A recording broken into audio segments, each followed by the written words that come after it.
What's go? Oh, look at you! You've got the fancy mic set up now. It's only taken a year of the There podcast. you go. You're sounding good too. 1 year on, Tommy, and I've finally got my act together and got all the right pieces. Do you remember you were showing me? So I got the mic you told me get, Right? but Yeah. then didn't it? I ordered it. You sent me the exact link. You were using Amazon UK, which took me about 3 weeks to get it, or longer. 3 months. Yeah, I'm after getting the arm. You know, the kind of moving arm. Yeah. So that's because Jason and actually producer Grace in 2FM used to always give me a hard time about going off mic. Well, you look because you move about a bit. Oh, I'm an awful twidgeter. You're sounding great, so good on you. Fair play. Yeah. The investment to the offload. This is what the listeners wanted, of course. We'll get into rugby. Obviously, the women's match. Women got off to a great start in the World Cup against Japan. We'll talk a bit about that. We'll talk a bit more about URC. There's talk of expansion potentially in there as well. Any other crack? Kids are back at school, Tommy. That's a big one. I know we slag all the teachers, but everyone went back yesterday. We were dripping them in. Anna was going into first year in St. Angela's, so she took a bit of... She went in last Thursday. Then Sophie went in on Monday, and Jake and Robin went back on Thursday. So myself and Jenny were having a coffee there this morning going, yes, pull up the handbrake, we made it. Oh, we made it. Oh, to be fair with our pair, they had a good summer holiday. It was great this year. We've had nice weather as well, actually. So, and September's always good when they're going back, but thank the Lord. Oh, yeah. And it's all the same generic shit chat with your friends, isn't it? It's great to have the bit of routine back, isn't it? You're like, oh, jeez, when did I turn into an old man's But ass? it is. It actually is. It is. Here, what was I going to say? I'll tell you what I'm interested in the minute, right? And I'm obsessed with this. Do you have any Dyson products in your house? Ooh, I had before. I actually got a present of one of those. You can't call them a Hoover. It's a vacuum cleaner, whatever. The one. The Dyson Hoover. Yeah. Right. Got rid of it. For, wear and tear of family use. Forget about it. We've one of those Henrys, man. You can absolutely hop it off a wall. They're Marines. They are. To be fair, Henry is when you see the builders use them to sweep up, get everything up. Not about you got to tip your hat to the Henry, I have to say. But we have a Dyson house and we have the Dyson hair. We're fucking near Dyson everything, right? Oh, no way. Trimmings. Yeah, no, fans. Well, yeah, no, like it. Anyway, I watched the YouTube, and my old man told me about to watch. He's big farmer, your man James Dyson, right? He's the biggest landowner in the UK, 35,000 acres. No, wow. So if you think of Clarkson's farm, he has maybe 1,000 acres. Yeah. This fella has literally no money. No, exactly. But this fella's just bought up so much land, right? But he's putting all robots in. He's all his combine harvesters, like you're seeing Jeremy Clarkson's combine harvesters, trying to keep it straight and stuff. Dyson. So I've been watching loads of his videos on YouTube. It's fascinating, right? So all the tractors, all the combines, everything is all controlled by GPS and drones. And has it all, and literally cameras and sensors, the whole way. I'm losing you here, right? You're completely losing me. Watch this, right? There's an episode about his farming, and I'm talking about growing strawberries.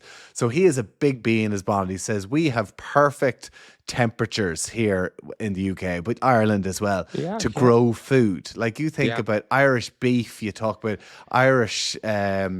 arable. He's on about the stuff we can grow, but we still import. Yes, and he's kind of saying we're giving out mega subsidies to be bringing in all this food from all over the world, the climate, all this sort of stuff, when actually we should be rewarding farmers. We should be looking after our own land. We should be able to be self-sustainable to a certain level in this country. And it's fascinating, right? So in the farm, what he's done, so he has this thing called an anaerobic digester. This is like the isometric corn answer. This is the fucking made up thing, Tommy. You're going to try to get my visa number because I'm on. What is it called again? An aerobic digester. What? Why am I visualizing a treadmill with a load of digestive biscuits in front of it just swinging? Years ago, I told you the story about me and Tomas on the piss when we took the money and we went to a pub in Cork and we drank all the slush fund, all the fund for the players. The whole fines money but gone. We met my uncle. Yeah, well, exactly. We pay all the fines money we spent in the pub, and it was money well spent. The people from Cork loved it. We got talked into going to Rwanda that summer for. Anyway, we got talked into going to Rwanda that summer, Uganda and Rwanda, for Bowe charity. When we went over there, it was all about a hand up now rather than a hand out. And they would give people over there a cow and they'd be able to produce their own milk. And then they were able to produce, like, have a little farm, and they were able to, so all self-sustainable. But when they got really good, they ended up creating this biogas, a little biogas plant. So the gas from the manure from the cows was able to be turned into, the gas from that was being able to turn into energy, and was able to be able to power their houses. Wow, that's amazing. That James is fascinating. Dyson, with all the cows that he has, is this anaerobic digester, right? So no way. He's turning cow shit into light.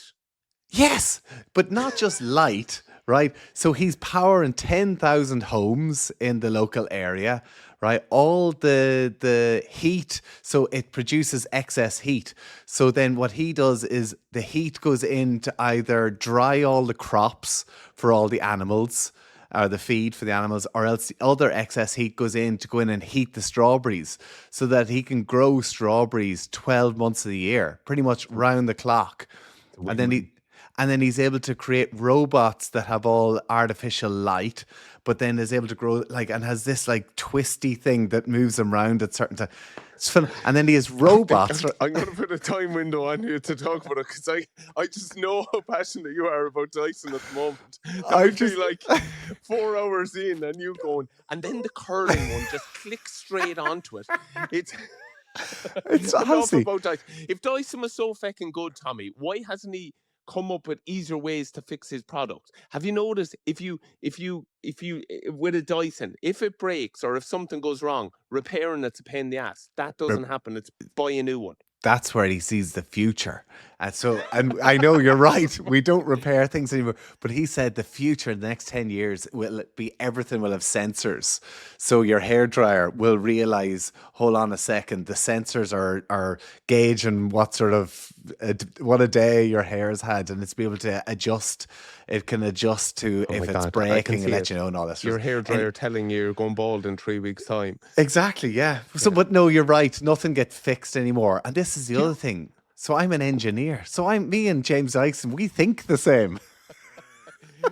Let's make this a goal. You know the way we always come up with stupid things, but how do we get you to meet Dyson? Because that would be a good laugh. And don't the Bat lads know him? I know Strings was saying that he was in around their environment a fair bit. So I have another one for you.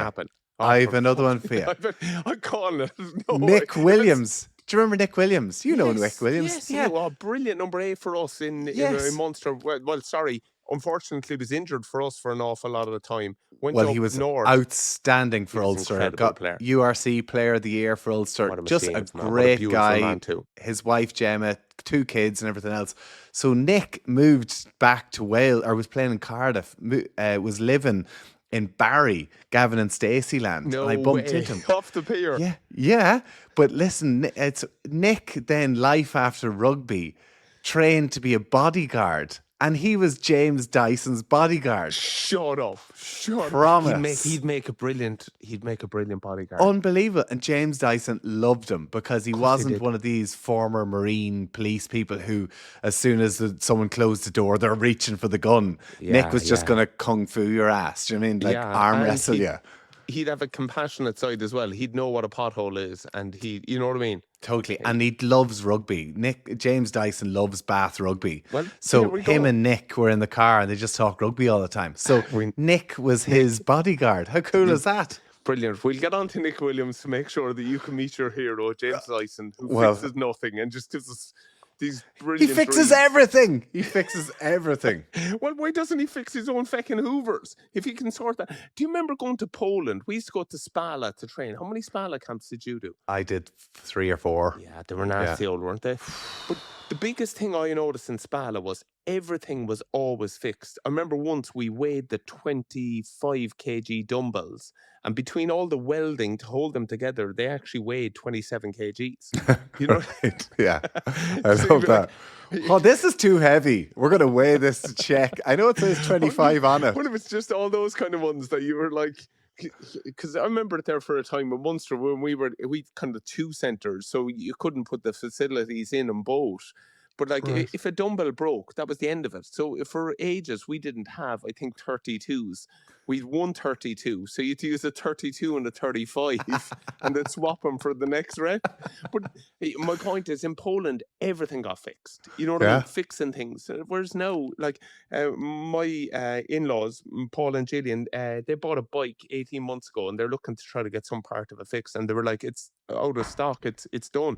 It's 18 months old. Forget about it. Get a new bike. And they're like, we like this bike. We just want it fixed. Well, this brings up something else that I've been looking into, right? If this is involving Dyson, shut your No. arse. Well, so Dyson, there's no engineers anymore, but there's these things now called a repair cafe, right? So I was sitting doing this the other day. So they're like clubs, they're like men's sheds or whatever else. Do you watch that show on the BBC where they fix people's kids' toys from when they were kids or babies? Yeah. So there's these repairs. Tips me over the edge, that one, Tommy. Honestly, I love that though. Like, I love it. It's amazing. But people don't fix things anymore. But there's these cafes. I bet you there's one in Cork. I bet you that they meet up, put into Facebook their Repair Cafe Cork. Yeah. And it's people go along, have a coffee, chat to each other, and bring their old teddies or bring their old toothbrush or bring whatever else. There you have it. Exactly. Go on, you sent in a nice video about some bird. You're into your bird watching, are you? Yeah, no, I'm not so much bird watching, but this did give me a right giggle. So I sent it in to you. Sometimes I don't think we're going to end up chatting about stuff like this on the podcast, but I throw it in purely because I got a laugh out of it, and I thought maybe you would too. But you were speaking of... Hold on. Jim, before we start, should we let people listen to it? Yeah, okay. Have a listen to this.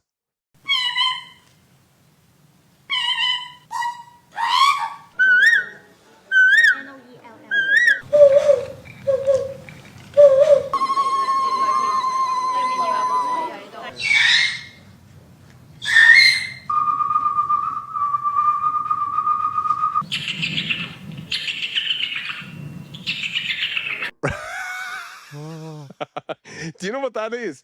That is the Hong Kong Bird Watching Society, and they've hosted their first ever bird calling contest. They did it on Saturday, and it's all to kind of promote conservation awareness within the place. But they're all people making those noises. They're not birds. Some of them are good. They're brilliant, man. Some of them are good. We've a wood pigeon out the back garden who, honestly, I'm convinced I don't do a bad effort at. Have a go.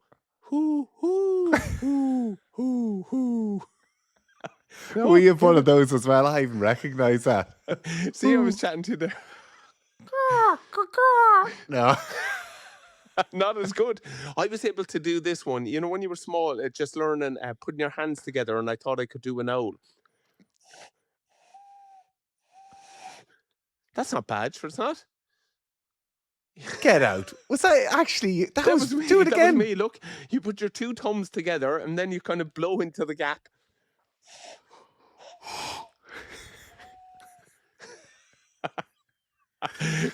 Could I just say, if you're still listening, thank you so much. What in the name of God have we heard over the last 10 minutes? The rugby season is cracking on at the minute, but this is what people want to know.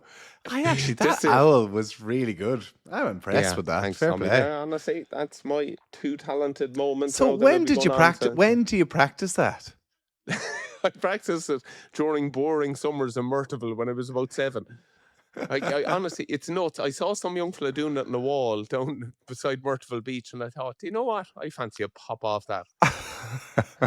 I can do a dolphin noise, but I don't know if my cheeks are up to it at the minute. So we'll leave that to a warmed up someday. No, I'm not. Please, Tommy, do the dolphin. Before the end of the show, do the dolphin. I should have practiced it before and you were going to do that, right? I'll have a think about it. You're not getting off the show without doing it. Right, okay, let's talk a little bit of rugby news and we'll let people get away because they're listening to this. They're gone. They're gone. Right at the minute. So the URC is going to be kicking off the end of September again, right? Yes. It looks like, so there's all this talk with the Welsh teams finishing up, and you were kind of thinking that there could, like, those games could be cancelled.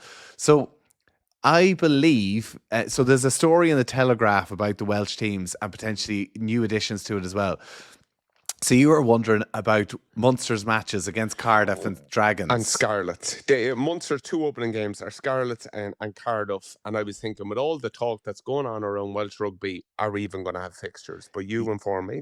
Yes. So they're still under contract with the URC and still under contract around the broadcasters' rights. So the Welsh clubs ain't going anywhere for at least 2 years, I think it is.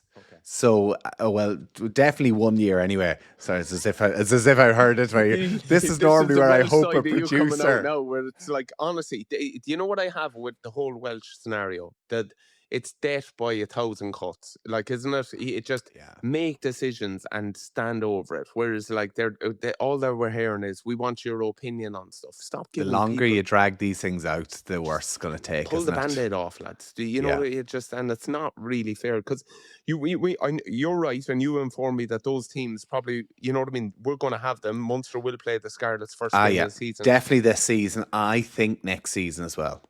But the thing is, Tommy, if you were a player in those regions, right, and you knew you're going to 2, you're actually going to start looking for the door. In some ways, there are options in France, Italy, anywhere else. So, and it's not even players, man. You think of the physios, you think of the backroom staff, you think of everybody else as well. You know, can I give you a perfect example in that? I'll never forget it. In Worcester, I went over. My neighbour Jamie Carey was having his birthday, and Jenny wanted me to get him a Worcester jersey. He probably gutted looking for a United one, but he was getting a Worcester. Sad. Jamie on the back of it. Anyway, I went over to the club shop. We were in the middle of a relegation battle, but I remember chatting to the girls in the club shop. They work every day in there, right? And they were telling me, if we go down out of the Premiership, there's 4 in the shop, it'll be reduced to 2 and they'll go to part-time. So they'll only work Saturday, Sundays when when the games are on. So like straight away, half the workforce there is gone, and whatever work is left is reduced hours. So there is. Well, you think of the office. You think of the office, right? Whenever you're in Munster in their high performance area, think of the amount of staff who are in there.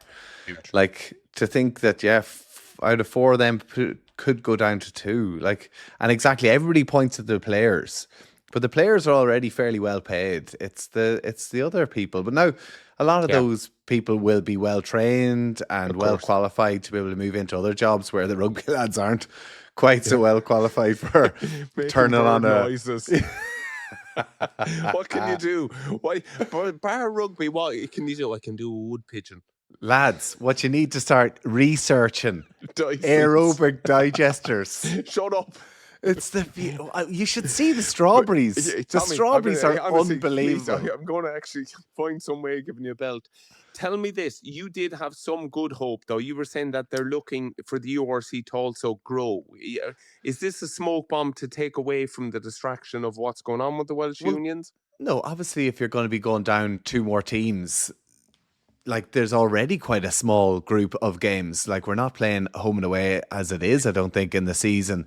And without a couple of teams in the URC, it could be down 1 Welsh team, it could be down 2 Welsh teams, we don't know. It looks like it's going to be an East and West, which we always said was quite a good solution. I would have liked to see a North Walian team, almost like an academy team, or kind of for the excess players to go up there, but I don't know. Nobody knows what's going to bloody happen. But hold on. East and West makes sense, though, doesn't it? Totally. I totally don't get why people don't think that is an obvious solution. Yeah. Split it down the middle from Bridgend. To the left is the West Walians, and to the right is the East Walians. Happy days. You need a better name than that, though. Can we come up with some name? Next week's pod, I'll have thought of names for the East and the West. Okay, good. Like it. So anyway, the URC suggestion in the Daily Telegraph, this was reported that they are looking at bringing in teams from the USA and potentially Georgia. Ooh, as well. nice. USA, I think, is the big one in terms of. Listen, it's a huge market over there. The Rugby World Cup is going to be going there in a number of years. They need to open up that market. And then from Georgia point of view, Georgia, like they're knocking on the door of the Six Nations. They're wanting to try and get themselves into it where it would make sense to potentially have a team from, say, Tbilisi join the URC. Yeah, Connacht won't be glad of it. Remember Connacht went to, they went. Oh, that was flipping Kazakhstan or something. Yeah. Sorry, I'm getting them all mixed up. But Tbilisi is a fair bit of a trip, isn't it? Like, you can imagine that's been difficult. But the Irish team played there in the summer. I suppose it was great. Yeah, and they have a great setup. Yeah. Okay, great. But that's a bit to grow. I always feel though America's like this. It's like James and the Giant Peach. It's like, how do we eat America? You know what I mean? How do we?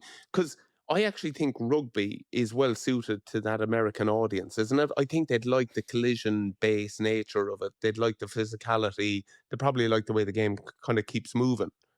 Okay. Would you like to see American teams go into the URC? Yeah, I suppose I would. Yeah, like I'm everything for growing the game, Tommy, isn't it? But I also have a kind of vision of, could you imagine, say, the Interpros being played over in somewhere like Boston while the American teams are playing as well? You know what I mean? Like this is like you want to have the Interpros in London in Wembley to grow the game. Yeah. As opposed to having in Limerick where all their supporters are. Let's have it in Boston. They'll always be there. Just get new supporters. Find ways to get new people around the place. I totally see it's there for the take in America. Amazing, and to have American teams go into the league. I just think with the South Africans, where's the culture, the roots of the league. If you just, what do you stand for? If you keep expanding out, I just kind of think. But isn't that the problem that happened with Wales from the very off? The regions didn't make sense, whereas the clubs did. You know what I mean? And you were hearing stuff like the Scarlets would have a poor crowd, where Clonettley would have a massive crowd for the equivalent of an AIL game, What I'm going to make an equivalent to it as well, Super Rugby. Like, you remember back in the days, we loved rugby. South African teams, Australian teams, New Zealand teams. And the rivalries between the Bulls and the Hurricanes. Great. Wasn't it? And then Australia got a new team. They brought in other countries and whatever. And it just loses the bit of what's been special about it, Same with Six Nations. If you start expanding these things, I think it just loses that bit of history and people just start to lose interest. Yeah, true. It's true. It's in a real state of flux, though, isn't it? Rugby in general, isn't it? Like, as much as we love it, fucking God knows where it's going. God knows where it's going. Yeah, no, I agree. Thank God we're not a rugby podcast and we're bird noise podcast. We're no.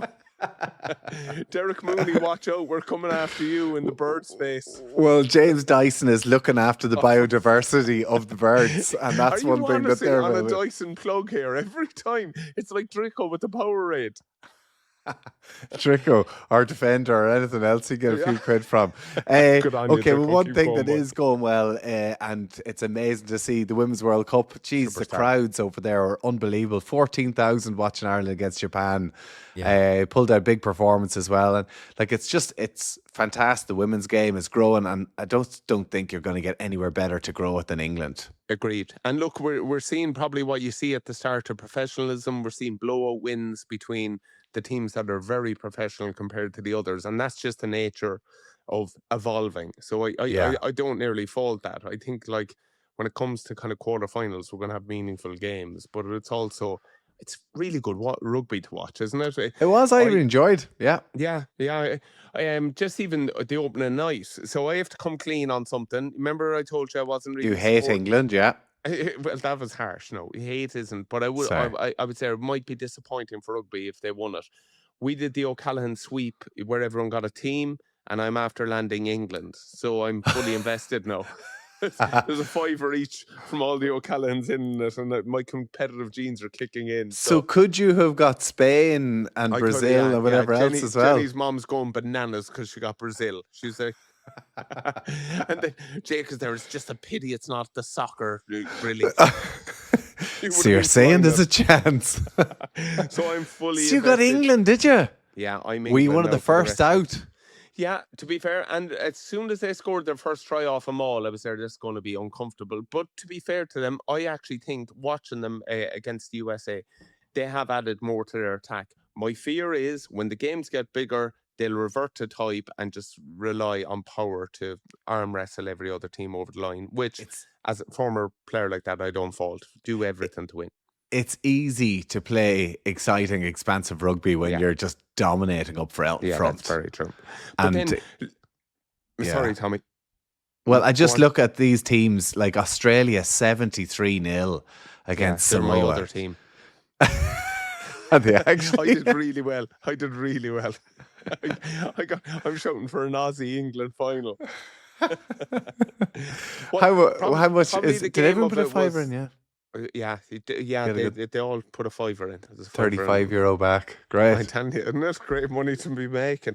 The game that I was probably most excited because it seemed like it would be, you know what I mean, the most contested was Scotland-Wales, and it wasn't. To be fair, Wales looked really poor, didn't they? They just look miles off it. Scotland 38-8. Scotland beat them in that, exactly where I remember only was it 2 years ago. Wales beat Ireland as well in the Six Nations too. So it's great to see where Ireland have gone to now compared to Wales. But Ireland obviously going to be playing Spain on Sunday, 12 o'clock, again in Franklin's Garden, hopefully for a good crowd again.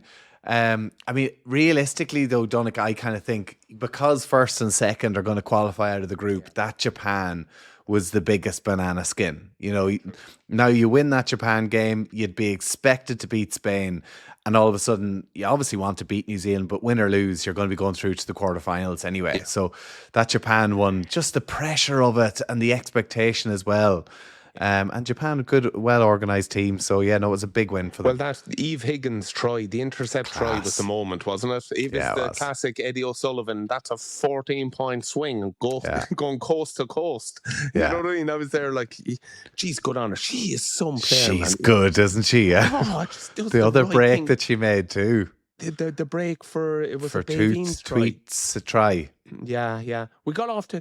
Do you know what I always hate when teams mention a fast start? You know what I mean? Because I think it just puts the pressure on to deliver it. Like everyone's trying to get out of the blocks. Of course. But then when they were vocalizing it, and of course it was off the back of the two games where we 14-0 down. But geez, the Damie Lee Costigan try. What a fend. What you wouldn't give for a bit of that. You'd none of that game. I think like, me and Amy had a good chat whenever we handed out the jersey. It was actually lovely to watch it with Emma and go, there are the girls that you hand out the jerseys with. So it's brilliant. Yeah, well done to the girls. Yeah, there were so many good performances. Do you know what I loved as well? I don't know, did you see it on the IRFU website? Did you see Dorothy Wall in the dressing room afterwards? Yeah. Like I was just, everyone always makes the comparison in different ways, but I don't know, would you see that in the men's game? A person not in the squad, injured, probably doing a bit of media work, being invited in to just have the crack. You feel out of it with the fellas, unfortunately. So alienated, don't you? And like, I was one of the fellas driving it. Get them out. You know what I mean? Yeah, well, exactly. No, and it was great to see. I watched her on commentary as well. She did a bit with the BBC too, which was brilliant. Can we give a mention though? Dan O'Brien, who we were chatting to last week. Geez, her performance, man. She's my type of a 10. I didn't, you know what I mean? I didn't probably appreciate her as much for kind of game management. But when it all went to shit and she didn't, you know what I mean? Shape was lost. Boom, up with a bomb. I was there like, oh, you're my 10. And then 6 from 6 on the tee. I was there. This is just for 21 years of age to just composure, to be able to kind of navigate and look after her forwards. I think she was brilliant. I enjoyed the chat with her as well. She kind of put us in her box as well, Dan, and no messing about with her. Hell of a left boot on as well. I do want to just say a quick message as well to Shannon. Ika Hifi. I got that completely wrong, Shannon. I'm so sorry. New Zealand born, but Irish rugby player as well. Got diagnosed with cancer. And I know Adele McMahon, Tricky, went and sent all her best wishes from all the Irish team as well. And obviously a rugby podcast, an Irish rugby podcast. We want to send our best wishes to Shannon as well. And hopefully you're resting up and get through the treatment, and we'll be back fighting fit very shortly as well. Yeah, Shannon, all our love. Like we said before, you know what I mean? There's moments, there's things about rugby, but there's also just great people that you're holding your heart, and we're all thinking and praying for you and hoping you get well and recover as best you can. Tommy, one thing I'd say, the stories around the women's game are incredible, aren't they? Yeah. Do you know the way, I feel the male game's quite vanilla, isn't it? They've all done the same thing to get to that point. So it's everyone's the same. Whereas who was I listening to? One of the Canadians is a ballet dancer or something. You know what I mean? And came to the game that way. Then they're just characters. Yes, they but absolutely it's like are. Before the media and all of it's just before it's been beaten out of them. It's just a shame. It's happened with the rugby lads. But then again, we see it with the media side of it, you want to give the platform, you want to, you know what I mean, champion the game, but do people really want to grab it and help it grow? Because for me, I feel it's in that state of flux now at the moment. If you genuinely... we're probably the only rugby podcast still going at the minute. We're trying to promote the women's game. We had the 2 girls on last week, 2 girls on before, the week before. And people are messaging us going, well done for supporting the women's game. But we've seen it. We see our figures. We see the listenership, whatever else. And it's dropped off massively. That's because you keep fucking chatting about Dysons. I know, but it's sad. Do you mean? I'm put your money where your mouth is. It's not on. We are trying to do our best for the women's game, trying to promote it. And talking a bit of shite as well. But the last couple of weeks we have tried to give the girls a shout out, whatever else. And it's just sad whenever you're trying to grow a game and whatever else, and people are all talking about it, but actually, are they following through on it, Yeah. So, but I suppose the thing in that is, Tommy, I just wonder, is it a new audience we need, or is it greater thinking from the rugby audience that's already there? Because we've... I've said before that I feel the rugby audience is male and stale, if you know what I mean. Well, they're trying to bring in a new audience, and I don't know, is it there? Yeah. Anyway, listen, best of luck to the girls on Sunday. Come on, up against Spain. Fingers crossed against Spain. All right. That's it. And then, of course, New Zealand the following week. So, listen, do what you got to do. Get yourself on the line. Can we just touch base on some of the other results? Joe Schmidt a little bit unlucky to do 2 on the bunks against South Africa. They lost, what was it, 30-22. James O'Connor missing a few vital kicks. And then their backline was all over the place in ways. They lost an awful lot of injuries, lost Skelton. But there's a lot to like about the Aussies at the moment, isn't there? Playing brilliantly. Back-to-back against South Africa, away from home is going to be difficult. Yeah. And then fucking Argentina. Argentina did New Zealand. No, New Zealand in discipline, 3 yellow cards, you never have a chance. But, jeez, Argentina was so up for it, man. Unbelievable. On home soil as well, which is something I don't think they'd ever beaten New Zealand at home. So, absolutely class. Yeah. And look, I know they're passionate and I never want to get into it. The length of that Argentinian anthem. I think they played the version, you know what I mean? It went on for about 2 weeks. I'm well up for it. And they're passionate, but there was a bit of it there. It was verse 7, bar 6. I was there, oh, geez, we're going to get to this soon. Blow it up, ref. Blow it up. There was also Tonga versus Samoa and Canada versus the USA. Who cares? Who gives a shit? Shut up. It's like you about Dyson. At least I'm chatting about rugby. You're talking about fucking hair dryers. Oh, God. Right. Go on. Good luck. Enjoy the rugby weekend. All those matches that you're going to find somewhere in your dodgy box. Chat to you later. Will you get me a Dyson box? Maybe he's sorted it. Ooh, James Dyson. Crawl out of his ass, Tommy, will you?